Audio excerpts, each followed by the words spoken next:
Hello viewers, welcome to my botanical bliss. আশা করি আপনারা সবাই ভালো আছেন, আমিও ভালো আছি। এই যে দেখুন, এটা আমার থোকা ভ্যারাইটির অ্যাডেনিয়াম গাছ।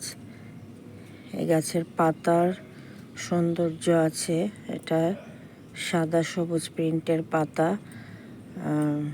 এই গাছ আমি লাগিয়েছি 50% বাগানের মাটি, 30% গোবর সার, 20% কোকোপিট দিয়ে। তাতে গাছ সুন্দর এবং সতেজ থাকে, ভালো হয়, হেলদি হয়।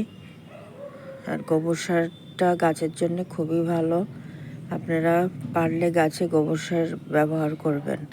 সপ্তাহে সপ্তাহে খোল ভেজানো জল দেই এবং সপ্তাহে সপ্তাহে নিম তেল স্প্রে করে দেই।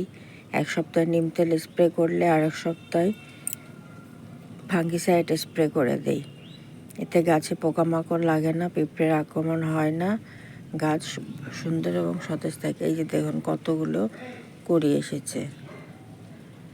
এই দেখুন, ভিডিওটি ভালো লাগলে প্লিজ সাবস্ক্রাইব করবেন, সাবস্ক্রাইব করে আমার পাশে থাকবেন। আজকে আসি, টাটা।